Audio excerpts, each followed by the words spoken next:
The only podcast where the host needs a therapist. An issue for me that I've realized is I need external validation. I need external validation from women. And wants to be one. I hear you. I hear you. From the Mac of All Trades studio in Fairport, New York, it's Billified, the Bill Moran Podcast.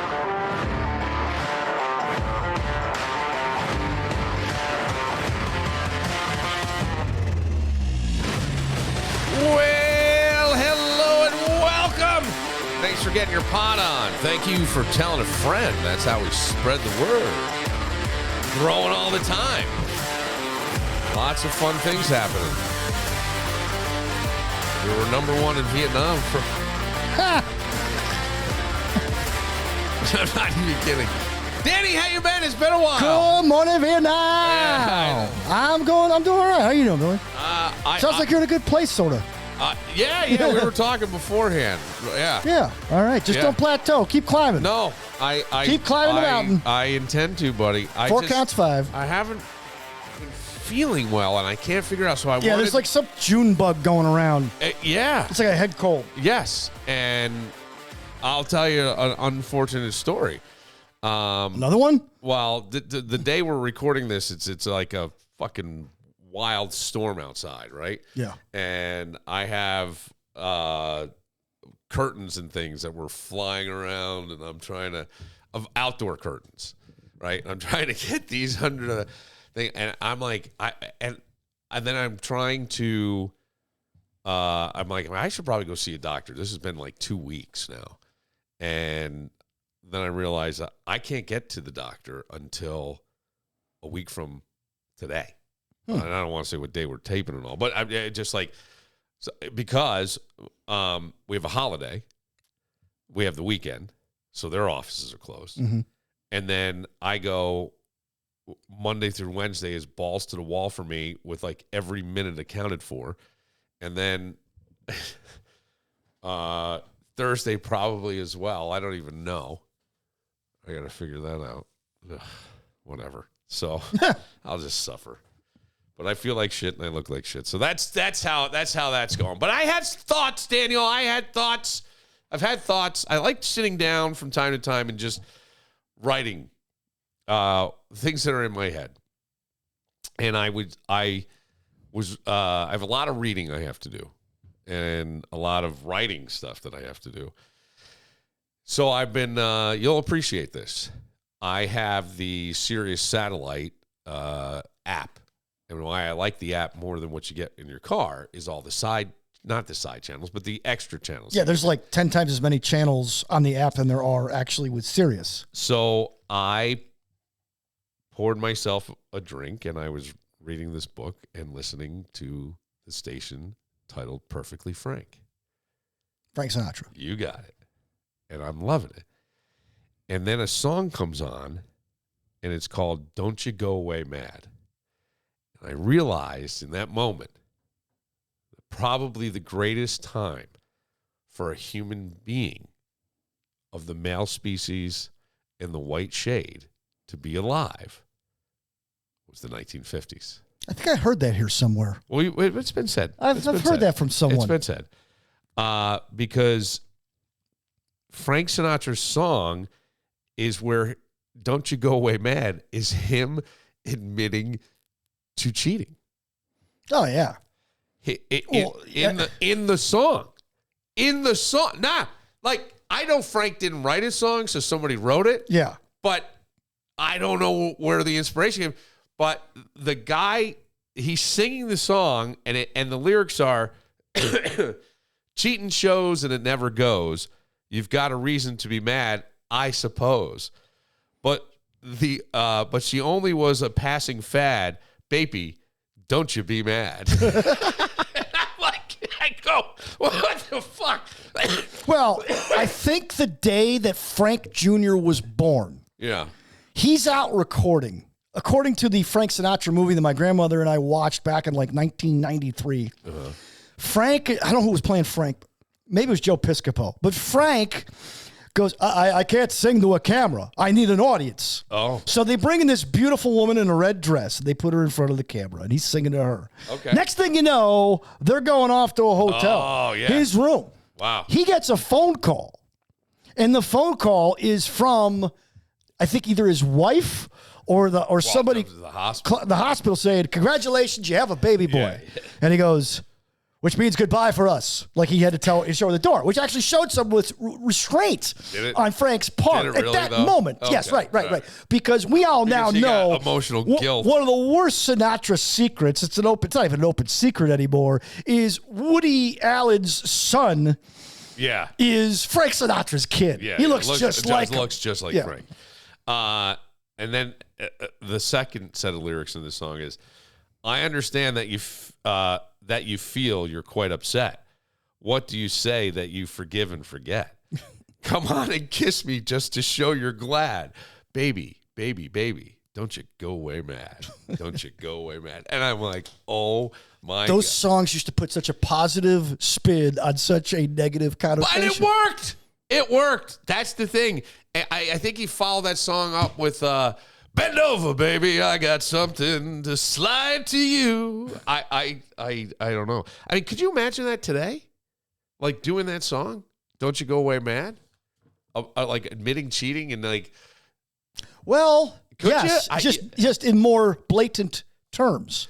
I mean, we have songs called "Wet Blank Blank." Yeah, but that what I do know, and I know that people get very caught up in the lyrics of that, right? Because they're really dirty lyrics, and it's a what is it, wet ass pussy or something? Yes, and it's about all the things she can do with this wet ass, right? Yeah, right. And but I go, in a way, it's sort of, and I've said this, and people go, "What the fuck is wrong?" I go, it's like an empowerment song for women.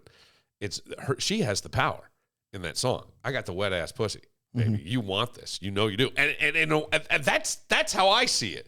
So I always go, well, I understand the pushback on the lyric right, but I go, well, it's kind of an empowerment song, and I'm like, so I feel like this one couldn't be made, and that one could be, in some or wouldn't be made. Let's say it could be. Right? But I just don't think it would be made.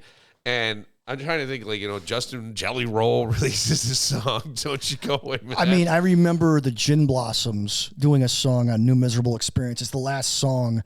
And the lyric, I can't remember the name of the song, but the lyric is, "You can't call it cheating because she reminds me of you."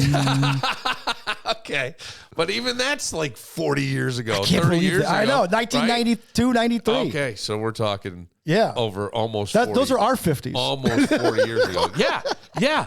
But I mean, I was thinking about this too, because I go, cheating is a weird situation. Yeah. Because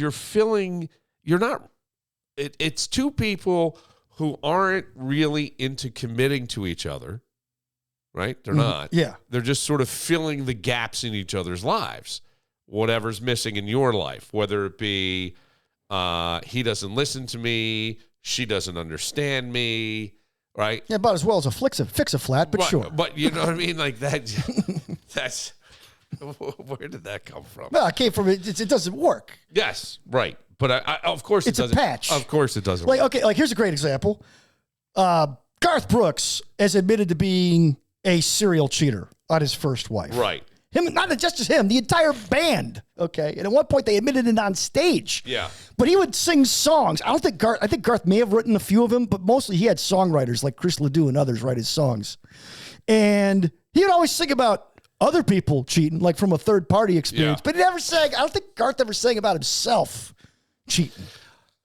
No, I think you're right. Mm-hmm. Yeah. I mean, there's lots of songs about cheating, right? Heart had that one about cheating just because she wanted a baby. Yeah, all I want to do is make love to you. All I want to do is, The Thunder Rolls is a song about cheating. Rolls is a song about cheating, right? Mm-hmm. Yeah.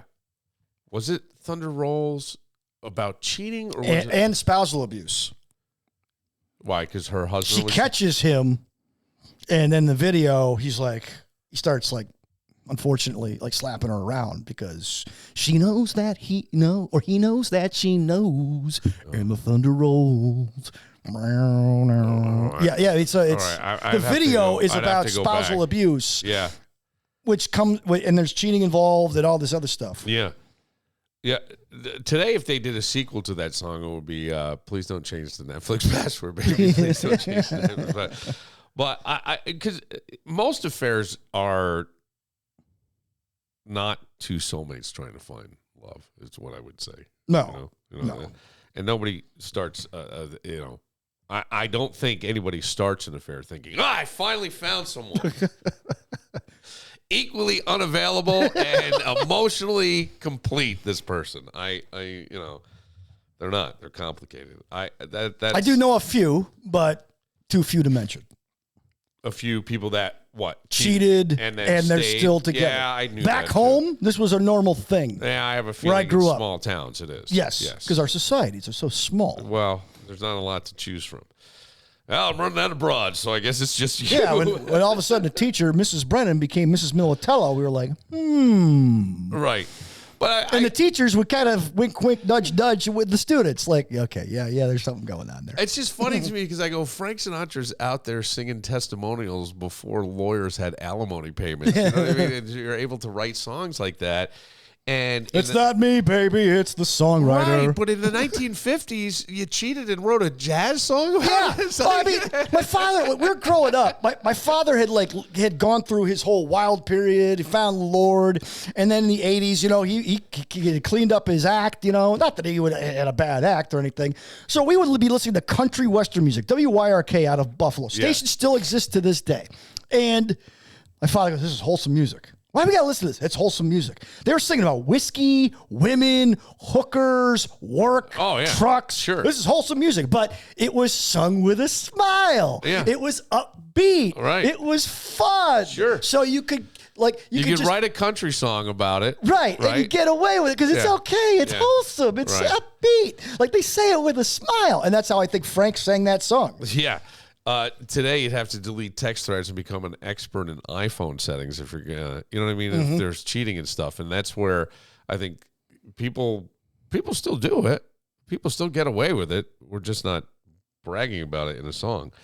And as the way my head works, I started thinking 1950s. It was great for a guy. You could disappear, especially a white guy, right? You were welcomed everywhere for the most part. You could disappear into things. There wasn't social media and things like that. And then I thought, you know what? Not too bad for women either in this sense. Now we have Instagram. Could you imagine if we had Instagram back in the 1950s? I think you would have had a lot more spousal abuse. Oh, probably. Because all of a sudden it would have been, hey, you see what Tom's wife made him in the morning, right? Before his feet hit the ground. Breakfast is made, his shirt is ironed. When are you going to start doing that shit for me?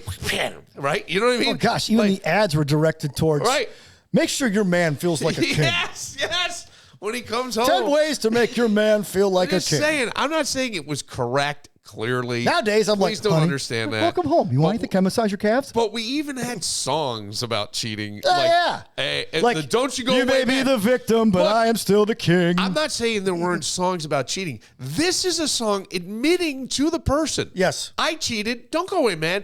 She's a dime a dozen, baby. She's just a fact. You know I love you. Right. Who wrote those songs? I don't even know those in country music. My father told me a story when he was he was engaged to his first wife, and he stood in the wedding, and there was a girl that he used to date in the wedding party, and he had a few cocktails. So this is 1967. Okay. Yeah. He just got out of school. He goes, don't worry, darling. You know I love you. Yeah. He tells her while he's there with his soon-to-be wife and ex-wife. He told me that. So he goes, yeah, Daddy, it was a rough time. Was it, though? He was having a ball. He was having a ball. Back in those days. He was having a ball. The other thing, too, my father told me, he didn't do this, but he knew several people who did. Like that Sinatra story I told you. Yeah. When the wife was out having the baby, the guy, the husband, was out having a dalliance. Oh, sure. Yeah. And it was like routine. Yeah. It was like hall pass week. Well, that's a weird thing, right? Because all that stuff seems very odd to me. I don't know. Not that I'm certainly not the most wholesome human being, but he told me one story about this guy. I'm not going to say his name because people back home would recognize him. By the way, you have an audience out there. And this dude, he passed away about 5 years ago, and he broke down crying when he held his kid, who was just born, and he goes, And she's like, oh, yeah, the joy of life. No, I got to tell you something. Oh, no. Oh, yeah. Oh, God. Yeah, he'd been married like 4 times. This is the first time he was married. Yeah. Yeah. True story. He's a man of passion, Dan. That's what we call guys like that. He told my uncle once, he goes, I've been a soulmate. I've been a kindred spirit. I've been everything. Mm-hmm. I'm done with the 40s, Dan. I'm done with the 40s. I think now. I'm like, you're running out of age groups, Lair. Right. But now I think like it's almost like roles have reversed a little bit because I think Instagram is where a lot of women go to judge each other, right? And I think they also go to show off. And I'm of a certain age, right? So a lot of my feed is probably filled with women who are 45 plus, right? Mm-hmm. And if you post a selfie, everyone knows if you're 45 plus, you're feeling really good about yourself. And the thing is that there's nothing negative ever posted. Right. Because, and maybe there is, and it gets deleted. I don't know. Or comments are turned off often on those things. And I go, the thing that I'm noticing too is there are degrees of how good, especially a woman who, let's say, an Instagram divorcee, I'll call it that. Mm-hmm. And she is feeling pretty good about herself because, look, there's been a personal trainer, right? Mm-hmm. Spend some money on that. There's been red light therapy. Oh, yeah. There's been facial scrubs. Yes. There has been possibly a GOP-1. I don't know. There's all that stuff. And, like, you could tell the level of how good she's feeling, especially if there's a group photo. Group photos are my favorite. Remember when we all worked together? What did our friend do? Uh-huh. Yes. Oh, yeah. He would rate all of them. He would go in. 520 every morning. Brown, check this out. Did you see this, bro? So, look at her feet, bro. Look at her feet. So it was. Look at those paleo string cheese legs. Okay. No, per 2 sticks of provolone. Okay, so if there's a group and the woman who owns the account posts the picture and she's on the end, she's kind of hoping she gets cropped out a little bit, or it depends on how she angles her body. If she's in the middle, that's where most of the attention is focused on the camera, right? We're not okay. And then you have to look at the outfit. And if you see things like, the thing I don't get, and I know this sounds probably stupid to people, but is ripped jeans over the age of 30. Mm-hmm. I go, I'm not really sure I understand that, but whatever. And I know they're probably like $500, but you got the ripped jeans. Don't forget the Stanley Cup. What's the Stanley Cup? Oh, those little cups that you have to drink water out of all day. Wait, I haven't. Yeah, but it doesn't have a straw attached. I mean, it does, but you're not sitting there like doing the Cupid shuffle with it in your hand. I've seen actual women in groups, all dressed the same, baggy jeans, holes in them, sweatshirt, hair did, and the Stanley Cup doing the Cupid shuffle. Yeah, right. But but now add into that, if she's over 45 and you see a little midriff, she's feeling great. Instagram, huh? Well, she's feeling really good. And she's definitely single. And she's probably been single for a while. Or hey, boys. I'm open for business. She's and I feel like in that picture, she's showing off to all the bitches. Oh, yeah. You know what I mean? And I've seen this. Guys dress up for girls, tell you, or not at all. Women dress up for each other. In my head, I can name 5 women that I have seen on Instagram recently. And I've noticed that. There's a little bit of midriff, and it's usually somebody who I was like, whoa. And I'm like, all right, look at this. I go, huh. And usually divorced, so you don't know. And I would think, like, most of the time, guys would think, is she single? And I go, yeah. But there it is. She's showing off. Spent a lot of money on that Botox.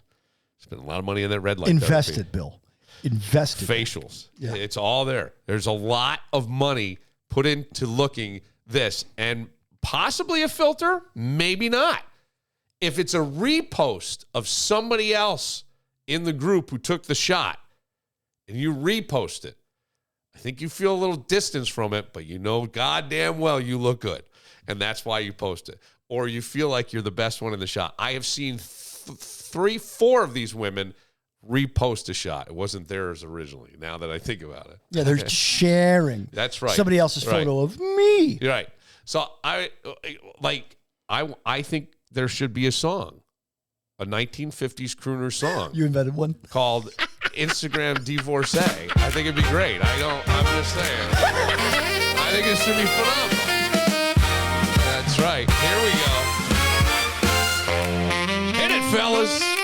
Well, hello there, Mrs. Sunday Scroll. You got that glow, that polish control. A little midriff, a little more grin. Them ripped up jeans and those hips coming. You've been counting bites, you've been counting reps, counting spa days and the steps you've kept. The mirror says, darling, you've done all right. And every little post is a velvet invite. Oh, you know what you do and you know what it shows. The whole room leans in when your camera rolls. Here we go, everybody. Sing along. Too cool for the frame. We see you. I can see the Rockettes. Every day. Keep showing off, baby. That's your sweet refrain. We see you. Now wait, we gotta get to the third chorus here. The third verse. Oh, okay. Third verse. There's more. All right. Single as a note, held clean and long, with a look that says, boys, don't take too long. Everybody knows in a hush and a Shit smile. ain't gonna last. This Botox gonna fade. Ain't been back for a while. Oh, you're stepping out like you own the night. Come on. Section shimmering in that soft porch light. We see you. We see you. Too cool for the frame. That's right, baby. Hotter every day. Keep showing off, baby. That's right. your sweet refrain. We Now. see you. Here we go. Hang on now. We know the game. Hang on. What about the other fella? Maybe he left, maybe you won.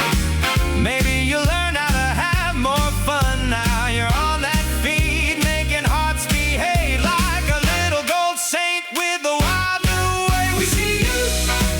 We see you. Too cool for the frame. I mean, come on, how crazy is this? Hotter every This day. is a hit. Keep showing off, baby. Baby. That's your Right. sweet refrain. We see you. We see you and we know the game. So take your pose and strike that spark. Give us that smile and leave your mark. We're here for the style, the sass, the scene. You look so good, you know what I mean. That's right, baby. You know what I mean. That's right. You divorcees on Instagram. Keep it coming. What I mean. We're watching. We notice. And unfortunately, I might be hyper vigilant. I'm learning through my classes. There it is. Michael I notice Sabisca everything. coming to town.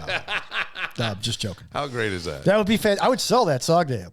Or somebody like How that. a great is crooner. that? Or Seth MacFarlane or something. Yeah, it's hysterical. That's a great song. It's like Fellas, make sure you wear a 2x4 on your ass so you don't fall in. oh, my father used to warn me. Danny, Yep. Danny. More than meets the eye. Rude. More than meets the eye. Dan, they're Rude tight. These or women fit. tighten it up. Oh, do they? They got vaginal rejuvenation, Dan. They have been doing their Kegel exercises, buddy. They're back in the game. because they're not working. No.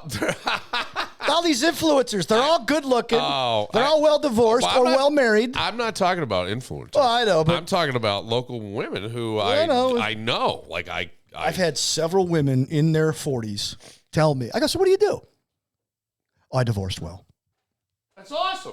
Good I'm for not them. making that up. Good. Like, but just to have the audacity to just, or the confidence, I guess, or the bravado to say that I divorced well. Yeah. Oh, okay. Look, I know women who have like all their bills paid by their ex-husband. It was part of the thing. Mm-hmm. You know, you didn't get a good lawyer, dude. I don't know what to say. I look. You might be looking at somebody. Oh, okay. You can't say a lot. I'm just saying, like, I get it. I get it. And that's a pretty honest answer, right? It's not hiding from something else where you'd want to, like, covering it in shame. It's just like, I'm owning it. Yeah, I divorced well. So I don't have to choose to do something I don't want to do. And I do know women who have really high-paying jobs. I know people in, I know like a CEO. I think one of my ex-wife's cousins is pharmaceutical, but way up in management. Tons of money. So there are women that do that, and then there are those who go the other way. Or how about this? Victor Harvey. Divorce well and be a hustler. There's that too. I mean, those are the ones that are like, they make a lot of money, and they got a lot of money, and they live it. Good for them. Good for them. The moment you thought it was a great idea, Dan, you ever have that? Yeah, I thought so. All right, we will get into that right after this. Oh, wait, I got to hear this one more time. Take us out.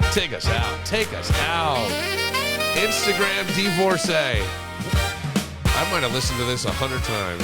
I think I know all the lyrics myself. Well, hello there, Mrs. Sunday Scroll. You got that glow, that polish control. A little midriff. We'll be back after this. A little more grin, them ripped up jeans and those hips coming. When it comes to home improvement, you've got choices. Let's say there's a hole in the bedroom wall, and somehow nobody in the house knows how it got there. You could fix it. I mean, there's always YouTube, right? But 3 hours later, it's going to look like a patch job. Not even a good patch job. And how about that leak under the kitchen sink? Yeah, you said you'd get to it, and that was, 2.5, 3 months ago? If we're being honest, we all have that list. The one where deep down, you're not totally sure you've got the skills to pull it off. If it's my list, I'm calling Mac of all trades. Holes in the wall, handled. Leaky sinks, done. Full kitchen remodel, yeah, they got that too. And hey, warmer weather's coming. How's that deck looking? Need it extended? Rebuilt? Outdoor patio? Don't be a deckhead. Call Mac of all trades, 585-202-9218. That's 585-202-9218. And you can see all they do online at macofalltrades.net. They'll handle it, so you don't have to. Ooh, football's coming, baby. Gearing up, Danny. New York Knicks, right? All the big sports are over for a little while. Well, baseball's going on, but it's sort of that. Doesn't really pick up for a bit with baseball. People are trying to sell us in the World Cup. Yeah, I mean, and there are people watching. I mean, The World Cup, it doesn't have the same thing here, but I love reading. But it is here. No, I know, but it doesn't have the same popularity. No, of course not. But I love reading about the Scots drinking liquor stores and bars out of beer. Yeah. Like some bar in Boston did better than they do on St. Patrick's Day. Oh, yeah. Which is usually their big night. During the Yankee game the other night, the Yanks are killing the White Sox, and all of a sudden these chants start breaking out in the upper deck. Yeah. And people are like, what's going on?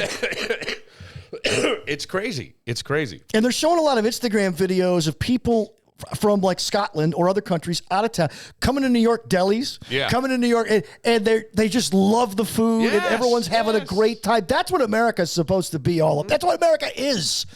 Right. And it's I don't know. So I have not watched any World Cup. Not that I'm opposed. I just haven't, and I think it's fantastic that it's here. I think Team USA has a game against Australia that may, by the time this drops, may have already played. Mm-hmm. I heard that they are favored, the United States. That this is a team. They got a decent draw. A lot of people thought the Euro. Well, they also have some decent players, from what I'm hearing. Yeah, the Paraguay game? Yeah, that's going to be like a litmus test, and they dominated them. Yeah. So let's see what happens. Right, and I think it's exciting. Getting into the knockout round is a win for the United States. Yeah, Hell yeah. I mean, it's a World Cup, dude. Yes. These are the best players in They really want to piss off the world, win that thing. Oh, my God. That would be. People don't care. It's like Sabres fans getting mad at the Carolina Hurricanes or the Las Vegas Golden Knights. You guys aren't hockey people. Yeah. Do you have any friends that are afraid to admit they like soccer? No. Okay. No. I'm glad to hear that. I don't have any friends who like soccer. Yeah, Elvio's a big soccer guy. But I could see it. It's in his heritage. He played it a lot, and Webster's a big soccer town. Yeah, I mean, there's some good. Look, I never. I played a season in high school because I quit the football team. So I would just run through guys, and then when somebody punched me in the face. We were playing Rhinebeck, and they were really good. And I was a senior. I did not know how to finesse the ball, so I played football. So I just ran through guys, and they were smaller. They were not as big as some of the football guys. So I would just go right up to the goal. And I remember one guy elbowing me, and I went down, and the other guy punched me in the face, and I went, "Oh, that's fucking awesome." I remember thinking, all right, fellas, now we're in. And every time I got the ball, I went right at that guy to see if he would do it again. He never did it again, but it was like he punched me in the face. Like he had a clear shot. It was a great shot down and I swear they must have done something because I got hit in the rib, all right? And so you lean to that side or down, and then boom. And maybe it tripped or something too. Oh, God. And I remember being like, okay,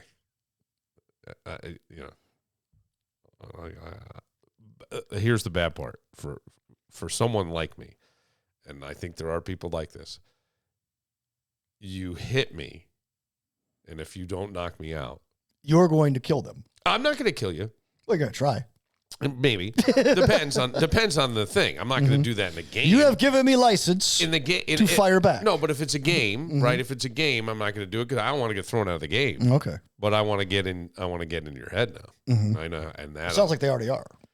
I want to get in their head. No, I know, but it sounds like they already are if they're throwing punches. Well, maybe I was. I don't know. I didn't know the game well, and I just figured if I ran through guys, I got a lot of yellow cards, and I had to sit once in a while. But once I figured out some things, I just wasn't. I'd never played, so yeah. But I think the thing is like once I need to get hit first, and then I can go all right, and it actually tells you like. You get hit first by some people in a boxing ring. You're like, oh, fuck, I don't want to do this. Right? Because that guy hits Everybody's got a plan until they get punched in the face. But then exactly. And then once if it's a punch like this, you're like, oh, okay. All right, I can handle this. Yeah. All right, now the game's on, or a guy who's going to tackle you. Yeah. All right, now I can see where we're going to go. It's just a different thing. Somebody sent me a story, and I was like, this can't be real. And then when I looked, and apparently this happened a couple days ago, but it's one of those moments that you thought something was going to be a great idea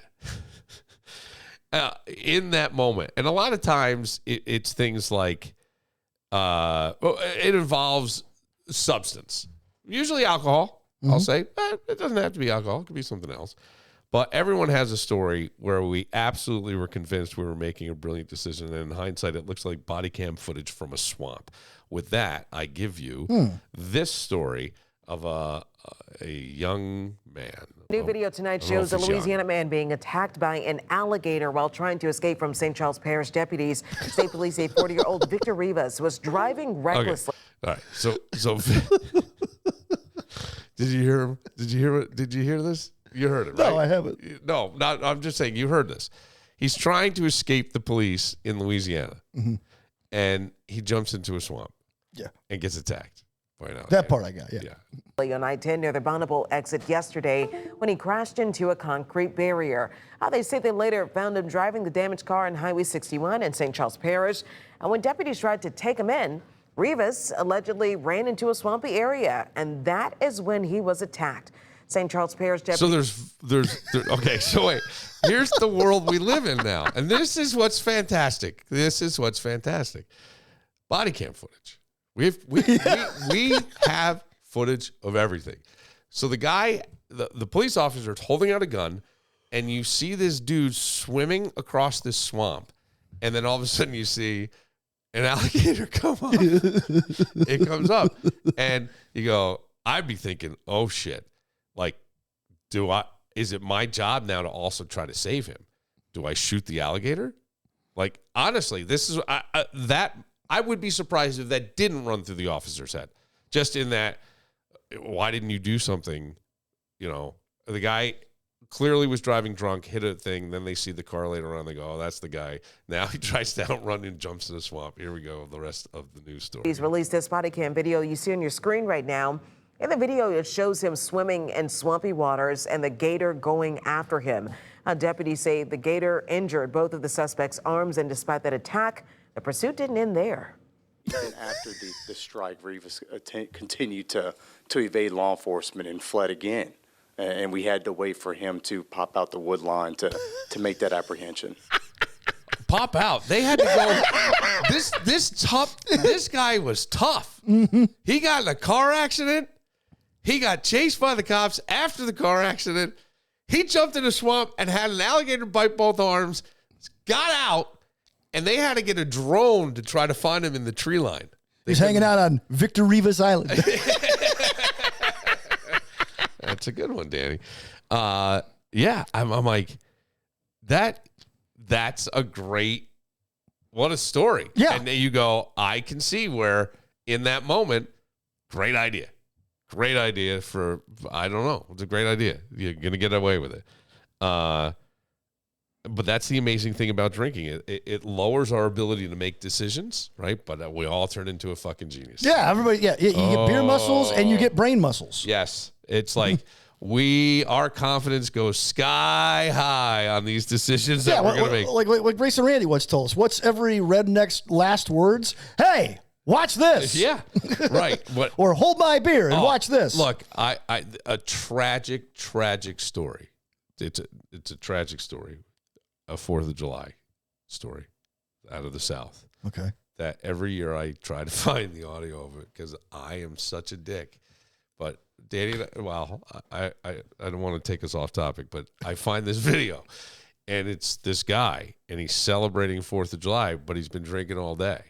And he's in a nice suburban part of South Carolina. They're on a cul-de-sac. He's outside, and he puts like an M80 or something on his head. On his fucking head. And they interview his wife. The motherfucker's dead. Yeah. Like he's dead. And I go, I don't know why, but every year I go, love that story. Well, yeah, because there's always the idiots. Story. Like for every one of those, there's 100 who get away with it. Like the one guy, I saw a video from last 4th of July where the guy looked like he had like oh gosh, you like one of those Tony Montana guns where there's fireworks and they just light the whole thing up with a blowtorch. Yeah. And he starts shooting, but he's okay. Nothing bad happens. He's just shooting like fireworks off like a gun. My other favorite used to be, and I did this, where you would get one of your buddies who's a little buzzed, take his pants down, lay on his stomach, and you would take a bottle rocket, put it between the cheeks of his ass and go, you've got to relax. Right? You've got to relax. And I remember one guy, like, he didn't relax. And it shoots, right? So you're going to get hit with some stuff. Yeah. So he gets hit in the ass. He's screaming. He gets up. He's clenching. The thing's trying to fire, but it can't go. And it's just shooting in his ass. So I'm just telling you, like, dumb is just dumb, right? Again, it's the drinking and the decision making. We're all geniuses. It sounds like a great idea. Oh yeah, like every 4th of July and every Thanksgiving, somebody forwards me a Jason Pierre-Paul meme. Yeah, explain who that is. Jason Pierre-Paul played linebacker for the New York Giants. Won, I think, 2 Super Bowls with them. Okay. Yeah. Now, football players get this idea of being called dumb jocks, but you really got to be pretty bright to play in the NFL at any level because the playbook is just ridiculous. Like if I explained to you what goes into one play, you'd be like, "What did you just say?" It's like another language. Well, Jason Pierre-Paul is blowing off fireworks with his hand and ends up blowing off 2 of his fingers and like half of a third. So every year you get hey, don't be like Jason Pierre-Paul this 4th of July. Make sure you have a professional. And then Thanksgiving, you get the Jason Pierre-Paul hand turkey meme, which is kind of like 2.5, 3 fingers. It looks like a turkey who has some of his wings blown off. I believe I have found my favorite story. Okay. Do we want to play this? And if I'm remembering the story right, just to see, now I have the developing story. That's a short one. But I have, and there's a short one. Let's see. There was a long one. I had a long story where they interviewed people and they did all kinds of things. But I think this guy put it on his. Yep. Okay. Here we go. He had a top hat on. That's what it was. Yeah, I remember. Yeah. Okay, he had a top hat on. Let me. These are Welcome just. to the Vodka Sale. A 41-year-old man had been drinking, put a top hat on top of his head, and lit the fireworks from atop the hat, and died from his injuries. What the hell was wrong with this man? Oh, that's a woman commenting on the news. That's not what I was looking for. For a counterpoint, we go to Elsa in the city. Okay. This one had him jump around. They must have taken a lot of these down because they did interviews. So let's see if this is the one, if I'm right. Alcohol and fireworks do not mix. This after a man in South Carolina died from lighting fireworks on his head. Police say Alan McGrew started drinking at 6 in the evening. Reports say his wife tried to get him to not put the firework on his head. She says he was trying to show off. There was nothing emergency crews could do to help him when they got there. Approximately 10:20 last night, here we go. We received a call, or the Sheriff's Department and EMS received a call about an injury suffered by an individual while engaging in shooting fireworks. Yeah. McGrew was pronounced dead. What are you doing? This is because I'm looking up another story, but it's just. You know what? You said you don't like making fun. Your mom didn't like when you made fun on the backs of other people. She didn't want you getting your laugh off the one loophole, and this includes me, this includes anybody. When you do something stupid, you deserve what you get.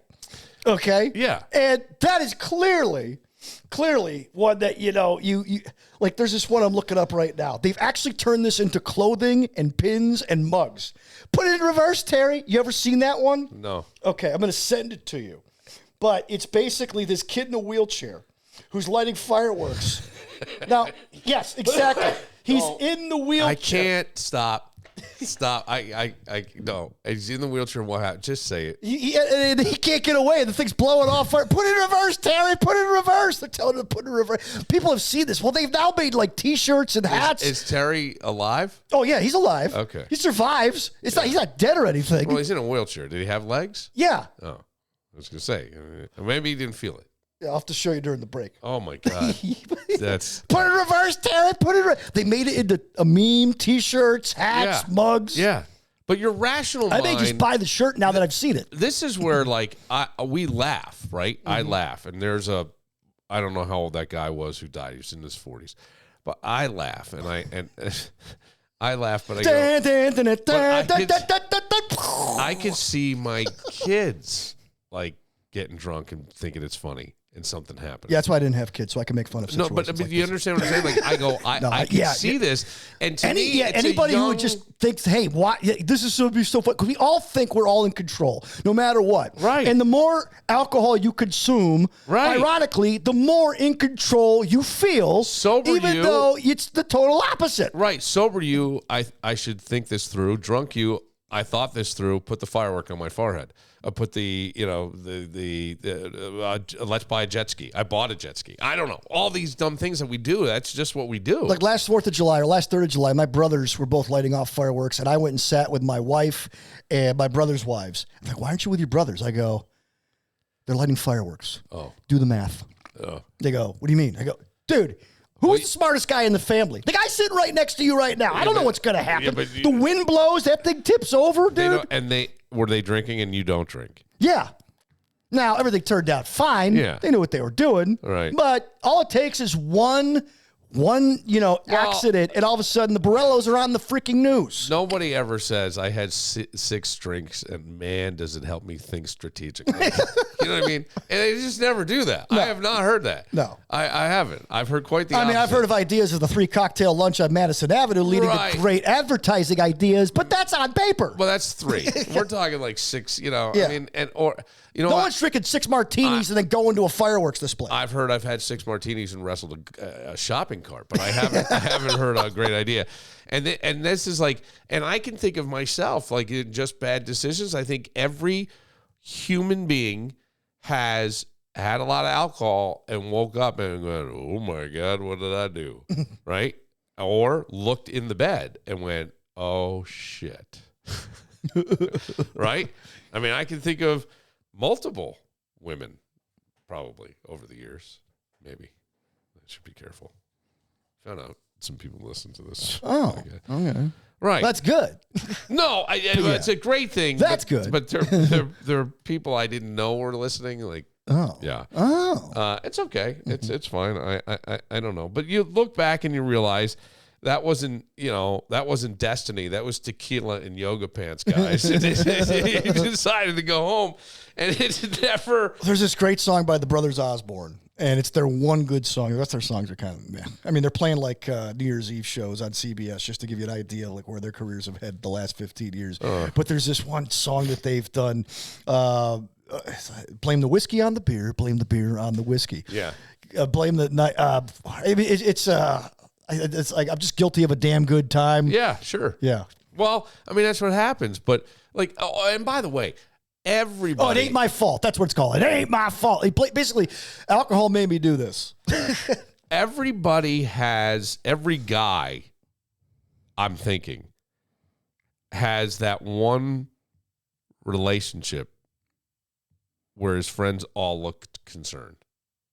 Like, oh, yeah. Yeah, because it was a drunken night, and and when you're with her, they just don't understand her, and everybody's like, "No, we understood her perfectly. You don't understand fucking swamp logic, like Rodriguez, who jumps in the fucking thing and sweat Rivas Island, Victor whatever Rivas. It was." But I'm thinking like I actually know somebody now, where a lot of us are like, "What are you doing?" Mm-hmm. But nobody. I don't know that anybody's going to say anything, but boy, we all think it. Hey, you've warned me about a couple. Yeah, sure. Because you can see things. Wish there were a couple more you warned me about, but that's another story for another time. Well, right. I mean, it's the same. Some relationships, you could almost say it's like Rivas climbing in to an alligator swamp, right? Mm-hmm. Everybody can see the danger except the guy climbing in, right? That guy doesn't see danger. He sees pussy. He sees whatever. Mm-hmm. And then, so he sees opportunity. Yeah. I mean, I can't tell you how many times I've had somebody say to me, "Hey, so-and-so asked about you," and I wouldn't say anything. And they're like, "Just want to let you know, a little crazy." I've heard that a lot. So I sometimes heeded the warning and other times proceeded with caution. There's a song by Marty Stewart. It's a country song. It's called "I'm Tempted." And it's basically, he goes, There's a girl who could steal my heart, and I'm tempted. Even though she could tear it apart, I'm tempted. Yeah. Well, right. Yeah, right. Exactly. The wrong kind of woman. But man, she looks great. I'm tempted. Oh, God. I also think I love watching guys who are drunk either approach women or try to have conversations, even just with their own wife. When they're drunk, because it's so entertaining to me, because we all think we're really fucking smooth and we're not. Like, you're just not. No. You're just not. And I mean, like, in your mind, right? Let's say you jumped gracefully into the water and you disappeared into the darkness, kind of like Jason Bourne. Mm-hmm. That's what happened in your mind. In reality, your shirt got caught. You rose down a hill. You screamed like a child, and a reptile attacked you. I mean, that's the thing. And I go, the older I get, the more I realize most of us are just walking around with the director's cut of our lives playing in our heads. You know what I mean? And that's what it is. The security footage. We all give ourselves the benefit of the doubt. The security footage tells a different story. Yeah, like you talked about a couple of shows ago. You talked about karma. Yes, I was going to bring that up next. And okay, all right, I'll save it then. Save it. I'll save it. Okay. I got a lot of calls on this. Okay, I'll save my karmic scenario. Yes, that's fine.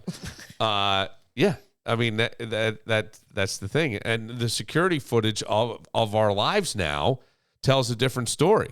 Now, if I'm Revis Island, I want that body cam footage. Oh, yeah. And I want them playing it at my funeral. Dude. I want that body cam footage. I have seen footage of SWATs, right? Because this became a thing about when you and I first started working together. I was filling in for Rich, and you had Big Mark. It was when you had the Stop Effing with the Phones week. And I brought you some show prep. You're like, well, I don't know if I need this, but thanks. The next day, you're like, dude, you got me a story about swatting. This is awesome, right? So somebody as a prank called a SWAT team in on somebody else, and the SWAT team showed up and basically like Christmas Vacation went through the windows of the house, and they thought somebody was being held hostage, right? Okay, and where were they going with this stupid story? I don't know. I forgot, but it was like the point is that I was listening. I know I was looking down. But no, I know. I just don't. Do you need me to maintain eye contact and have unconditional regard? No, I'm a therapist. No, I'm trying to think like where I was going to go with the swatting story, but it was. Damn it, I don't remember. Well, the swatting stuff is like they had a couple here. Now I remember. Okay, so somebody got swatted, and they're just sitting home minding their own business, and they got security cameras in their house. So here come the cops, right? And the cops were so impressed with their swatting ability that they asked the homeowners if they could watch the videotape on. Oh, really? Over and over. They go, can we take this tape? And the guys were like real nice about it. Like, yeah, sure, but do you really want evidence that you swatted the wrong house? Well, no. Did they swat the wrong house? No, they swatted the wrong house, but there was no house to swat. Somebody pulled a prank on somebody pulled a prank. So they did what they were supposed to do. They did what they were supposed to do. We can use the footage of. We thought this was a live situation. It turned out to be a drill. But it was hilarious. I think it's a great idea. It would be like honestly. you and Tommy going back and replaying the show. Hey, bro, wait, right here. This is the best part. They kept like replaying it on the video footage, and they're like, yeah, can we take this tape? This is great. This is great. Well, like, look, social media is basically every human being's highlight reel, right? If we got the real footage out there, right? We don't remember tripping, stuttering, doing that. It's everybody's their highlight reel. Mm-hmm. You know, I go back. This is my resume tape of my life. The Divorcee song that we played, right? That's her highlight reel, buddy. Right. She may not look that good. You may not look that good. I don't know. The camera caught you at the right angle. Your midriff's out. You get Botox hit that day. Who the fuck knows? Mrs. Sunday Scroll, you got baby. that glow, that polish control. That's a little midriff, a little more grin, them ripped up jeans and those hips coming. My favorite also, the 45 plus look that I do enjoy from a comedic standpoint. I would try to avoid people like this, but it's the shoulder hole. Oh, yeah.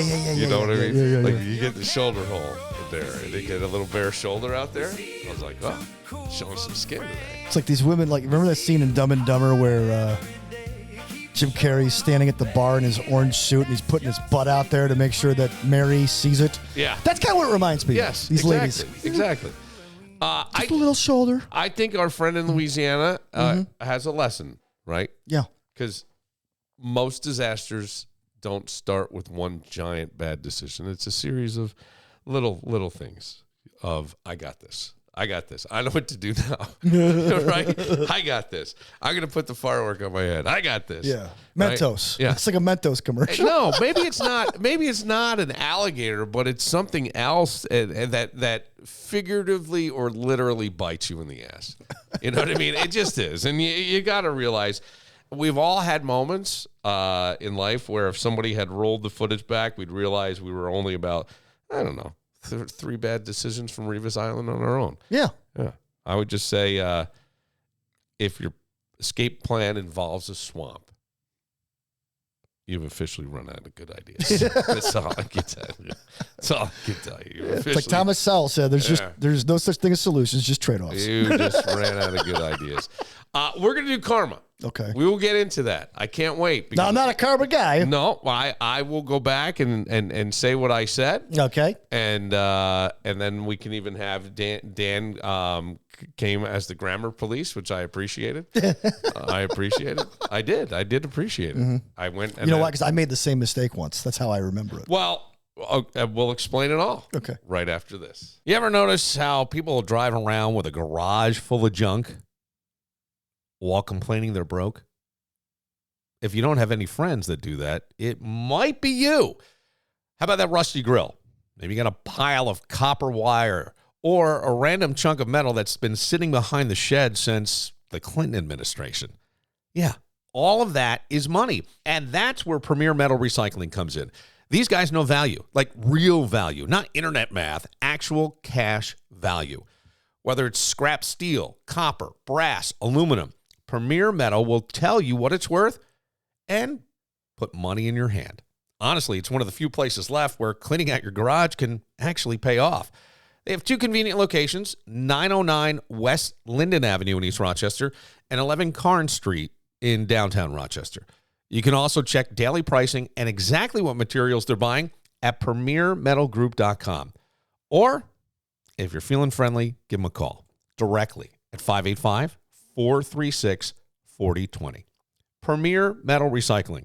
Because your junk pile might actually be your emergency fund. You never think you're going to need a personal injury attorney until you do. It's not something you plan for. You know, 1 minute you're just living your life. Next thing you know, you're dealing with an accident, an injury, missed work, and a whole lot of stress you didn't ask for. And here's the truth. Insurance companies, they've got a plan. They know exactly what they're doing. The question is, do you? That's why if it's me, I'm calling Connors and Ferris. They know the system, they know how to fight, and more importantly, they know how to take care of people when things get messy. You're not just a case file to them. They walk you through it step by step and make sure you're not getting pushed around when you're already down. So if life throws you one of those moments, don't try to figure it out alone. Call Connors and Ferris or visit connorsandferris.com with offices in New York City, Syracuse, Rochester, and Buffalo. Because when it matters most, you want someone in your corner who actually knows how to win. Connors and Ferris. Hey, hold on. 2 cars come. You got 2 cars coming 2 different ways. Here you go, there.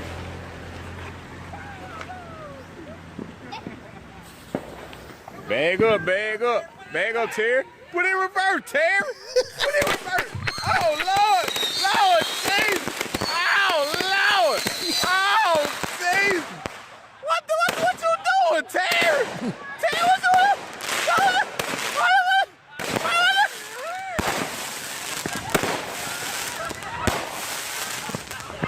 Terry's laughing and so he's lighting off like a brick of those, whatever it is, right? And they are helping Terry, and Terry has some kind of physical ailment, maybe gotten in an accident or whatever, because that's why they say help him with the hand, and his leg was in a soft cast. Yes. And video's gotten over 1 million views. Oh, God. You know, it's like, again, the they world made is T-shirts, hats, well, mugs. of course. They made a bunch of money off of it. Karma. Right. I know people in a band called Karma. I get a message from Dan, and I'm trying to respond to messages more promptly. Dear Bill. I am trying. Yeah, you're not great at that. I'm not. I'm not very good at it. That is true. I put it on my I'll get to it in a minute, and I don't. And I'm starting to realize if I don't do it right now, I'm never going to do it. So just respond in the moment. Like I had a phone call just as you were coming in here. And the person asked if they could call, and I said, not a good time because we're about to start a podcast. And then I was like, you know what? This is actually going to be a 3-minute phone call. I guarantee it. If I don't do it now, I'm never going to call the person back, and then I'm a dick. It was a 3-minute phone call. All is solved. Stuck to your guns. And it was a good thing. And that's my point. Yeah. It's like nothing is that big a deal that you can't respond to somebody. That's kind of shitty, right? Just any kind of response to somebody is, I think, is a courtesy that we owe each other, no matter what. No matter what. Yeah, absolutely. Just letting somebody, sit unread, or letting somebody, even in, sometimes romantic relationships, you can take those things outside of that, I guess. I don't know. The rules there change, I suppose. But even there, don't be a dick. Don't be a... Right. See ya. But Dan said that on the Instagram story, your karmatic experience, and Dan said it's karmic, and I went and I looked and I went, oh, well, I didn't post this, and I'm not going to say who didn't. It was not Alex. I just want that known, because I knew that once I said that, I don't want the grammar police coming down. So then I'm just trying to be helpful. Well, then I'm like, if I delete it, I don't know that I had the footage to put it back up to correct it, because you can't correct these things. So then I looked it up, and it said it's not wrong. It's colloquial, and it's like a regional thing, but it should be karmic. It's the better way, but it's not wrong. So that's why I wrote you, by the way, not wrong. Upon further review. Not wrong, buddy. The play stands. Not wrong. Dan has been charged his timeout. So he's out of challenges. I said that karma is bullshit. I said that on the podcast. I completely agree. It came up as a clip, and I get a text from a mutual friend of the podcast who said, summer's going to slip away before we get together. Let's please make some plans to get together. And, oh, by the way, I totally believe in karma. And so I wrote back, I was just thinking of you. Glad you reached out right away. Right away. I'm very proud of myself. And I said, no, karma is complete bullshit. And I will explain why when I see you. And that was it. That was the exchange. No plans for me. So there still needs to be a follow-up. Why do you say karma's bullshit? Well, I'm a Christian. I don't believe in it. That's the easiest answer. Okay. But I mean, to me, like, if karma really existed, everything would be tit for tat no matter what.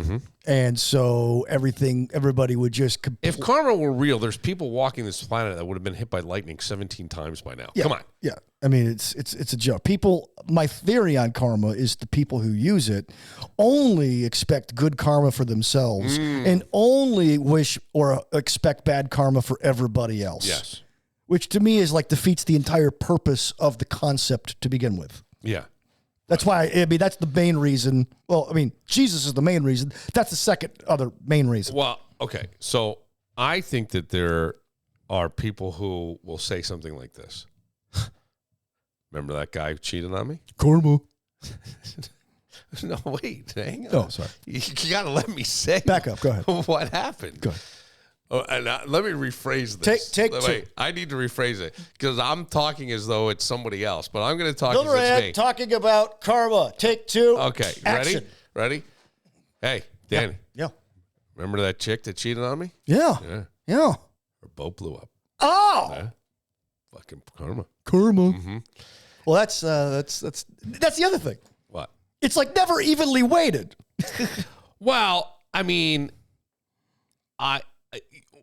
you act as though there's some kind of celestial complaint department somewhere where they're there. And yes, Karen, we know about Todd. Yep, we're going to get to it. We're a little backed up here at Karma headquarters, but we'll get to it right away.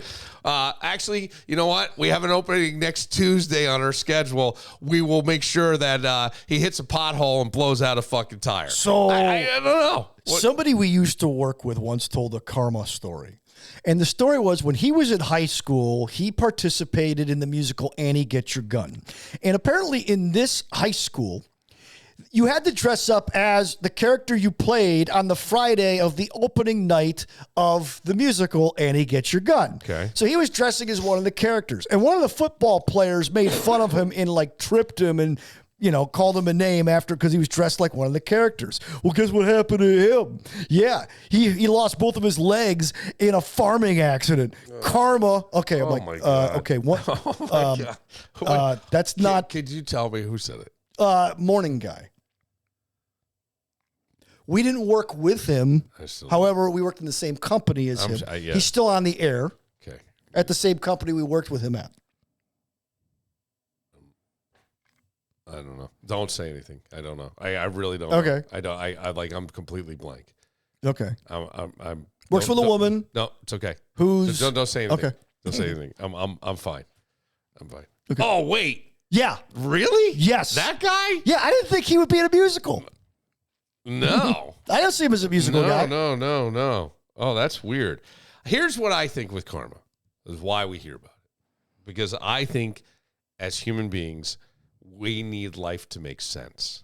We need it to make sense. So when things happen that seem unexpected, or things that happen things happen randomly. Yes. Right? It seems like out of the oblivion, out of the blue. It's really out of the oblivion a lot of times because you could have seen it coming.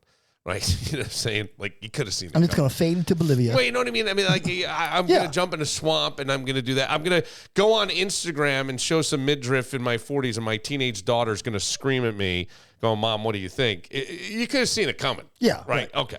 So that's my point. But we want there to be a scoreboard in life. Yes. That's what we want. Our own selfish, Schadenfreudian ways. Yes.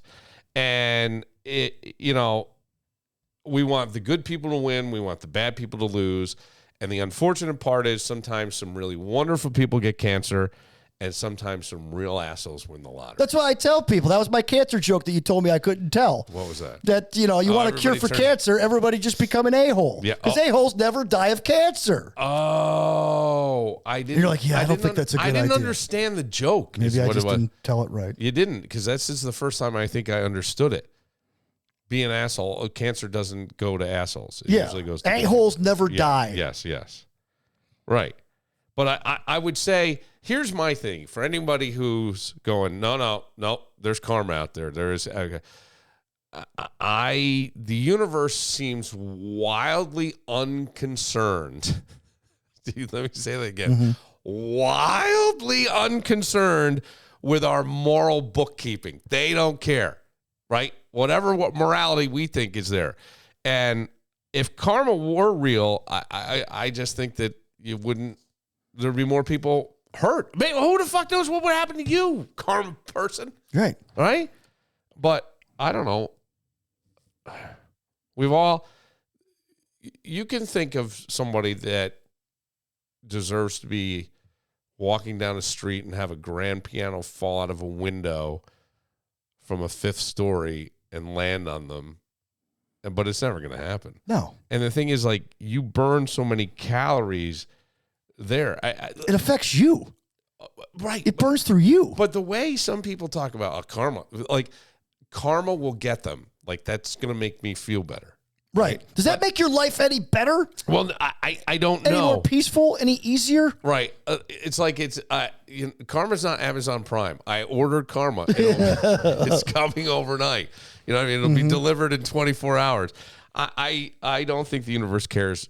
Honestly, this is my true take. And this is where you probably will not agree with me necessarily.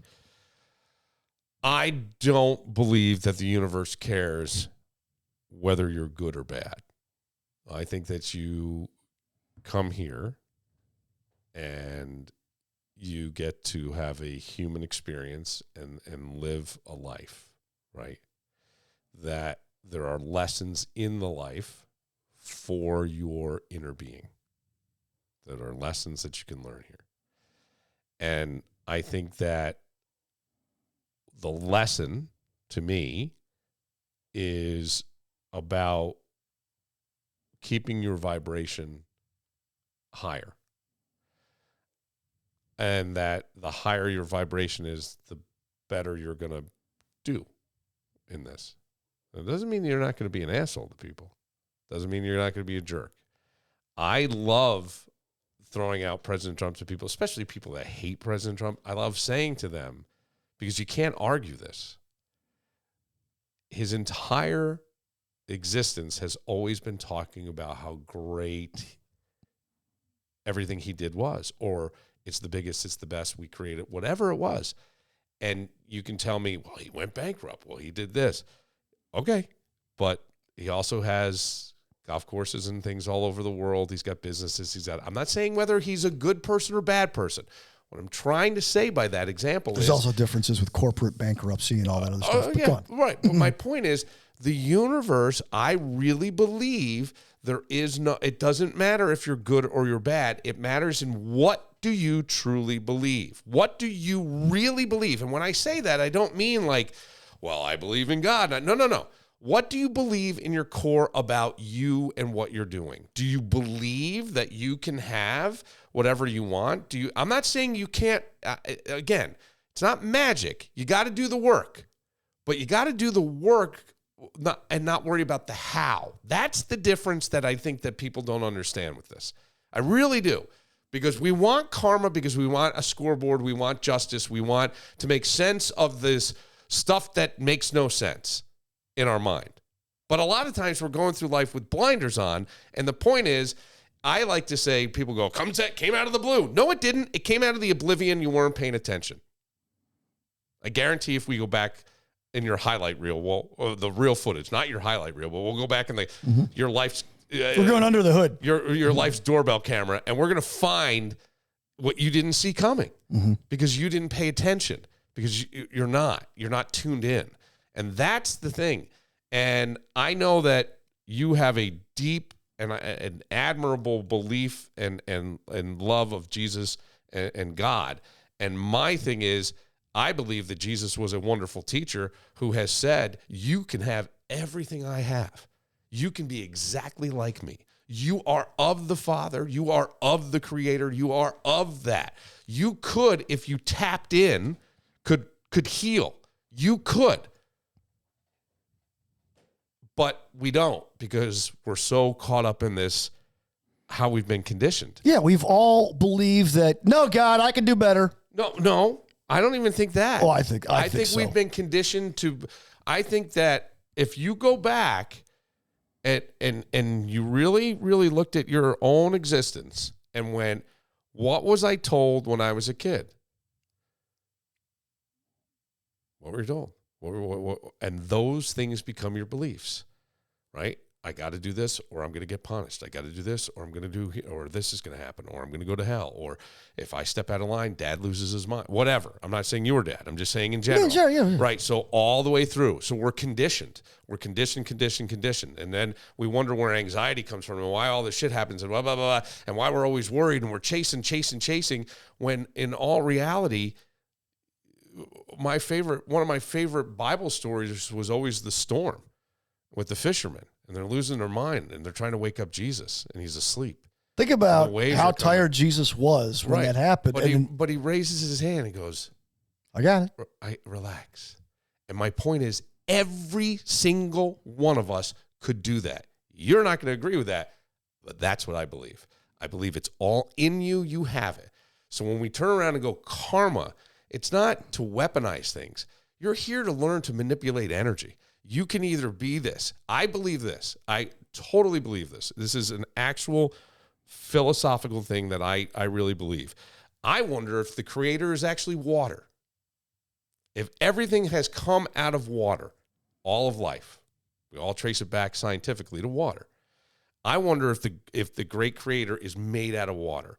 There are people who are doing studies right now all over the world, at Harvard, UCLA, all these big scientists, there's summits, there's all this stuff. Does water have memory? And I go, no, it doesn't. They've done things where they've put pictures underwater and then flash freeze the water. And they don't get the exact picture back, but they get a very similar picture, whether it's a ballerina, doing a giant split as she goes across the stage, whether it's whatever. No, water reflects back to you, much like the universe. You are so unconditionally loved that whatever you truly believe about yourself is what you get back. I suck. I'm broke. Nothing ever works out. Here we go. Here comes fucking karma again. Here it comes. I shouldn't have said that to so-and-so. And it's not true at all. It's where your head's at. Why do you believe that you suck? Why do you believe you can't? Why? Were you told that as a kid? You're not good enough. You can't make the sports team. You're not big enough. You're not fast enough. You don't study. Yes. All those things, right? But that what comes into your head. Yeah. It becomes part of who you are. And what I'm saying is those are myths. I'm not saying that everybody can turn around and be a physical specimen, but what you can be is whatever you want. Life doesn't have to be that hard. Focus on, and that's the thing, is like, think about when you're in the zone as an athlete or when you're feeling really good. Why? Why are you feeling really good? Dissect that. Take it apart in your mind, right? Take it apart. Like, I do think in this country, we are a go, go, go, go, go, go, go, go, go, and then we burn out. And then we go, go, go, go, go, go, go, and we burn out. And other countries, we laugh at them. They take naps, they rest, they enjoy life. 4-hour lunches, but they call dinner. Right, but they have great families, right? The Italian families, everybody gets together, and it's all, right? Yeah. And it's so special. That's what it's really about. Here, we live all over the country, and we're just running. And you start to see it's crazy. And then now the big thing becomes, and it becomes a buzzword, self-care. So, well, what does that mean? And that's where I just heard somebody say, whatever recharges you, dissect why and go with that. For me, it's laughter and sitting with a bunch of rude comics saying awful shit that till my belly hurts in some back room where there's no sunlight and there's plenty of booze and we are just laughing and laughing and laughing. That recharges me. It just does. And I think those are the things that we need to pay more attention to, because when you leave there, you feel great, and then everything seems to go better, at least for a couple days. And then we go right back to our pattern of what we were kind of taught. You got to grind it out. Nothing's going to be handed to you. You got to go get it all. You got to grind and push and punch and push and punch and go. Yes, you got to work.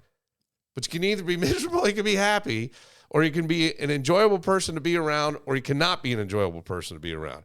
You can be a prick where life's never going to stop coming at you. It's always going to come. There's going to be opinions. There's going to be people. There's going to be shit. But karma's not real. Can I give you my take on this? 100%. Because you and I are at opposite ends of that spectrum. Yeah. We already know that. We don't have to get back into that. But I've been doing discipleship training through my church with a gentleman named Gabe. He's tremendous. And he sat down with me and he goes, look, when it comes to ministry, because we were talking about ministry, right? We are all ministers, whether you like it or not. Minister means to serve. And you'll either serve yourself or you'll serve others, but you're going to serve. And your first ministry in Christianity needs to be between you and God. You need to spend daily time with God, and you need to minister for yourself. Okay? Because if you're not in tune, everything else is out of whack. Right. Okay? It's like when the plane is going down and the pilot's got it under control, but the masks come down, they tell you, don't put it on your kids. Put it on you first, because no one's going to help your kids if you pass out. 100%. Right. That part, we're saying the same thing. Yes, right. Okay. Second ministry is to your spouse. Okay. Or, if you don't have a spouse, try to find one, but that's your second ministry. Okay. That needs to be then your children, okay? Then everybody else, okay? But you and God, you and your wife or husband, you and your kids, then you and everybody else. That's the overflow. But if you don't have the first one, you're not going to get the rest of them right. If you don't have the first two, if you have a spouse, you're not going to get the kids right. If you have 1 and 3, but you don't have 2, well, that's going to blow up number 3. So you got to get it in the right order. But the first thing you got to do, they call it self-care, you got to take care of you, because nobody else is here to come in to save you. Right. No, Period. I agree with that. I think that we're kind of saying the same thing. You call it a relationship with God, and I would say try to tap into higher consciousness. Try to tap into the conscious stream. Try to raise your vibration up. And I know that sounds like a hippy-dippy word for that stuff. On my end, it's like when you mentioned Jesus on the water, he goes out into there's another time where Jesus, after he fed the 5,000, right, he had to go pray. Because after he had a big victory, here comes the devil, right? It happens to all of us. You have a big victory in your life, and the devil comes knocking to try to not, because you're feeling pretty good, aren't you? Right? Yeah, but stay with me. Stay with me. Yeah. He goes to pray. Yeah. He sends the disciples out, and all of a sudden, another windstorm, and the waves and everything else. And they see a spirit walking across the water. It ends up being Jesus. Yeah. And he calms the seas. Yeah. And Peter looks at him and he goes, "Can I do that?" Yes. And he goes, "Yeah, sure. Keep your eyes on me. Here we go. Get out of the boat and do this." All of a sudden, Jesus decides, okay, I'm going to pick it up a notch. Watch this. He starts raising the wind and the sea. All of a sudden, Peter starts panicking. He starts sinking. And he goes, why? Because Peter, he took his eyes off Jesus, meaning it's better to have your eyes on the Lord. I'm just telling you my perspective. Yeah. Outside the boat than to be in the man-made boat and hoping for the best. Let me try to put this whole thing in a simpler term for people to understand. And I don't mean like anything's that complicated that we've talked about, but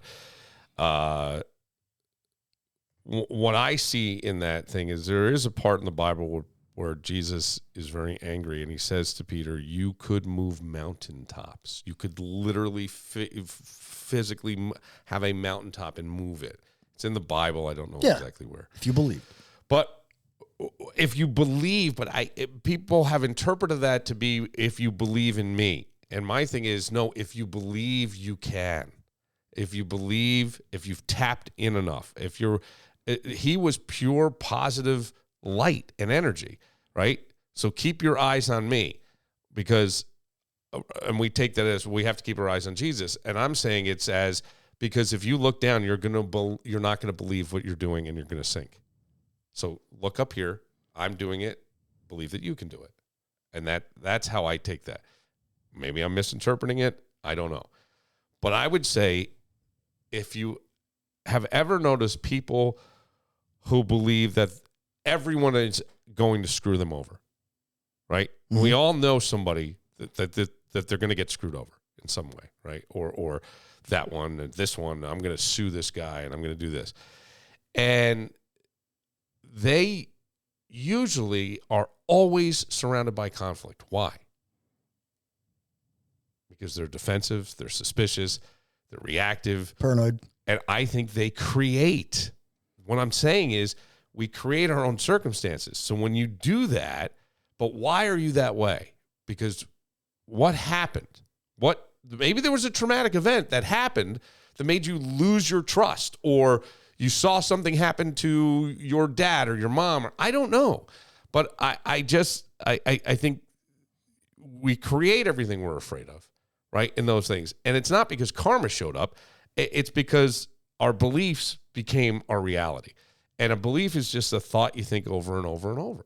And that's where that's all I can kind of think. And a lot of times you hear people say, I knew it. I totally knew that was going to happen. I've heard that a lot throughout my life. I knew that was going to happen. Right? Well, why? Why did you know it? If you knew it, why did you let it happen? Why didn't you go on a different path? Why didn't you say something else? Why didn't we slow it down? Why are we always reactive? That's the thing that I think is missing. And so I think we desperately want justice in this world, and that's why we believe in karma, because we believe that there's going to be some kind of, we want the guy who cheated us on whatever to suffer. We want the other person to suffer. And I just don't think there is that. I don't think I would even say the vengeful God, it's like, well, I'm not so sure. I think that you're just so loved. You got to come here and have free will. And I don't know, maybe it exists, maybe it doesn't. I don't think it does. And I think what you're saying is, your relationship with God, you put that first. I would say for everybody, there's something bigger than us here. Clearly, right? We're not trucking anything in to live. We're not doing anything. Everything we need is right here. Something greater going on. Something amazing. Something incredible. Try to tap into that, whether it's through meditation or prayer or whatever. Yeah. And try to keep yourself on a higher disc and see what happens. I think you could probably change your life. I really do. I don't know. Oh, yeah. I say I don't know, but I do know. I do believe that. I mean, I think the most important thing isn't whether karma is real. I think it's not real. No, but I think the most important thing is luck isn't real. It's coincidence. Figure out what frequency you're living on. Figure that out. We know that our minds and our energy, and it's there, and it's this. I'm the best president who's ever existed. Look, I don't care. I will say. Dude, he talks a great. He does, but he believes it. He believes it. Yeah, of course he does. Look, you can't argue certain things, right? And people go, well, facts. Okay. I hear you.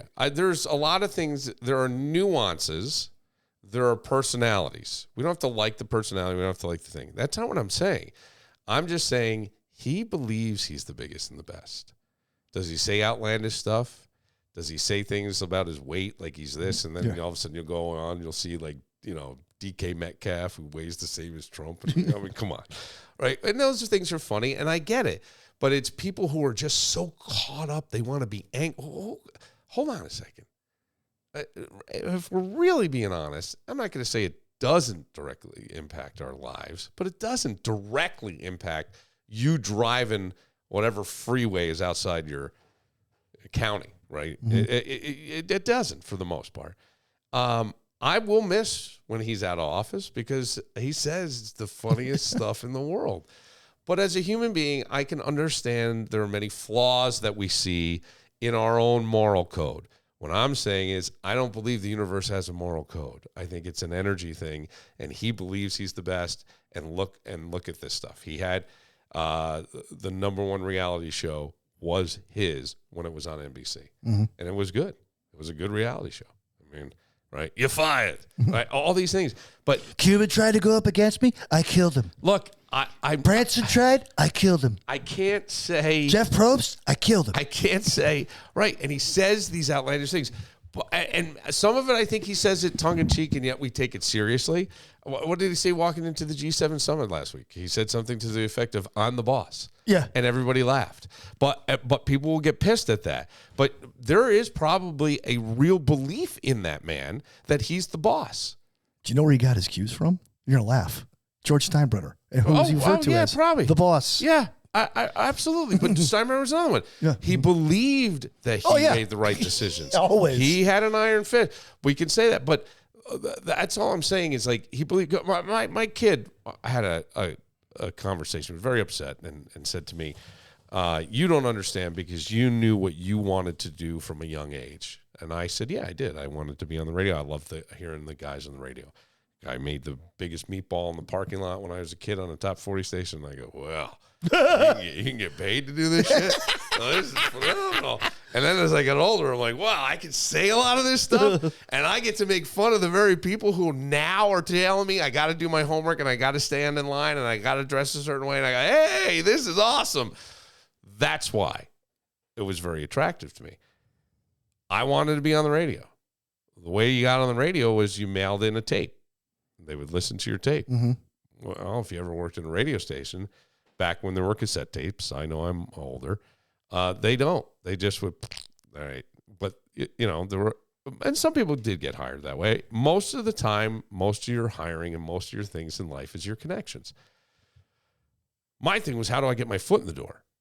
I would go to the community radio station, not the community radio station, the community college radio station, because don't forget, my old man was like, yeah, not on my dime. You're going to drink your way out, Billy. You party. So I go, and that was like a cable throughout the campus. So it wasn't even over the air. But I wanted to get a tape together. And they had meetings and things. I never attended the meetings. Not much has changed when I was in radio. I hated the meetings. And I didn't want to get caught up in their weird politics. They were like arguing over who had what show and this person did that. And I'm like, what a waste of time. So I just wanted to get a tape together. I get a tape. I send it. I don't hear anything. So what do? Well, this is where I'm saying put it out there. Don't worry about the how. How it happens is none of your business. Just keep going for the goal, whatever it is. But do the work. Do the work. Put the tape together. Have the interest, know where the station is, right? Morning guy at the time decides to have sixth graders in the entire county write PSAs, and he's going to pick winners, and the winners are going to come in and record their PSAs and they'll be on the radio. So my father is a sixth grade English teacher in Poughkeepsie. Says to me, why don't you come in and teach my class how to write PSAs? So we write. I come in, I show them how to write PSAs because I had learned that in my community college. That's how great it was. Not a lot to write in a PSA. Then only you can prevent forest fires. Exactly, right? I mean, this is it, right? So now the kids write PSAs. They get mailed off to the radio station. And the morning guy picks 5 kids from every school that entered, invites everybody down to the radio station to record their PSAs on a Saturday or Sunday afternoon. My old man goes, I'm not supporting somebody's career on my day off. Forget that. I'm not going down. But there were kids from his school. And I feel like when I look back, I don't think if I didn't have the interest in radio, he would have let those kids down, because it was a big deal for them to be chosen to record these. So I went on his behalf, and I'm just standing there, and this guy who runs their AM station, his name was Nick. Nick is no longer alive. Nick was built like a spider, spindly legs, spindly arms, and a big round middle. And Nick was a guy who loved the attention of being on the radio, and he had that radio voice. And for whatever reason, I was, kind of in shape, not a bad-looking guy at 19. And he says to me, hey, what's your name or whatever? And we start talking. He goes, you got some voice. And, of course, I'm probably standing there going, hey, my name is Bill. You know what I mean, or whatever. Right. And he says to me, I want to bring you in to a studio, and I'm going to put on headphones and have you talking to a microphone. Now, that doesn't happen if I don't go. That doesn't happen if my dad doesn't have me come in and do the PSA, and then somebody actually sends the PSAs to the radio station, right? There's all of this stuff. So the how of I got into the door is unreal. How did that happen? How? Well, that's how it happened, but why? That's weird.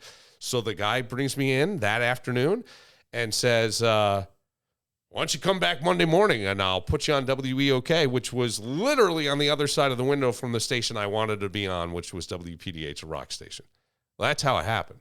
So that guy says to me, you sound great, come on in. And I said, I sent a tape. And he said, you did? I said, yeah, I sent a tape to PDH. The program director's name, I can still remember, it was Bill Palmieri. And he's like, all right, I'll see if I can find it. They never found it. And then it was just, that was it. And I got on the radio, and then I was in the door. I was in the door. And that's what I'm saying is the how. That's all I wanted. It was so important to me. I worked at it. I went to that community station. I had little microphones in my room and tortured my brother and sister, and I would run upstairs on that. They had the FM wire. Hey, did you hear me on? And I would tape songs and commercials. I ran a radio station. I wanted that. That was my dream thing. The dream stopped. I didn't know what to do with it after, that was it as a kid. Then he got in, and then even here, coming here, I'm in college at St. John Fisher. I have somebody call the station on my behalf. I call Wheeze. I'm in the dorm. And my old man said, he used to send me money when I was at Fisher, and goes, I'm not sending you money anymore because you fucked around the first time you were there. Every 2 weeks, I got $50 in the early 90s just to party. Just party. Blew it mostly on a phone call to some chick back home. Dumb move. And there's always a woman somewhere. And then, sometimes I hear that. Never mind. I was going to say something that isn't very kind to me, but I hear the song, You're So Vain. And there's a line in there that I resonate with, because it says, you're always where you're supposed to be, but basically you're not. You're with who you shouldn't be. You're the wife. You're either with an underworld spy or the wife of a good friend. Right? Mm-hmm. Yeah. And I go, yeah, okay, gotcha. I see what that is. There was just this thing, right? So I come here, I call Wheeze, and I said, are they hiring? And he puts me on the air because it's Wheeze. So I'm in the door. Everybody's running around the door. He's on the radio! He's on the radio! Right? They're running around because I'm on the phone in my room. And then they're busting in. And I said, I'm going to send a tape. Who do I send it to? And he sends it. And then I sent an outrageous demo reel of me with aliens landing and eating yellow snow because they didn't know what it was. And me calling payphones in the middle of the night. and asking for the weather, and they're going, "What you want, man? You want hose? You want crack? What you need, man? I got everything." And I that's all on my tape. I sent all this off to Stan Main, and I got a call within a couple days. How does that happen? Like, you know what I'm saying? Yeah. Like, it's all weird, and because there were a million tapes that came in, especially that station. It was a giant rock station with a legendary morning guy. Everybody wanted to work there, and I get in, and then he says to me, we do 5 hours of funny radio a day. Can you do straight radio? And I did for about 3 weeks, and then I just became me. And he let me go. He let me do it. And that was it. And then within a year, not even a year, I started in October. I was a senior at Fisher. I graduated in May, and I was afternoon drive by the following fall. And my only point with that is it's all I believed. I just knew I was going to do this. There wasn't a question.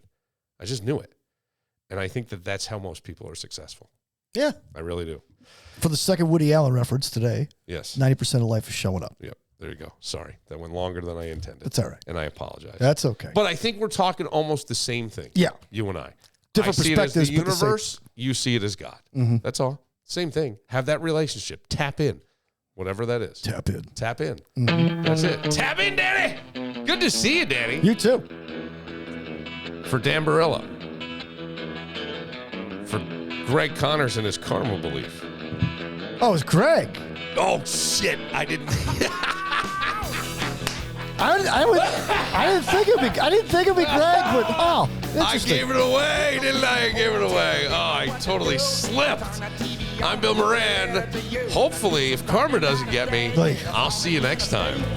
Karma? Seems they were looking for a Cadillac with Tennessee plates. Karma or Connors? Yes, that's right. There you go. Karma and Ferris. I left California, baby, things have gotten worse. Seems a land of opportunity for me is just a curse. Tell that judge in Bakersfield.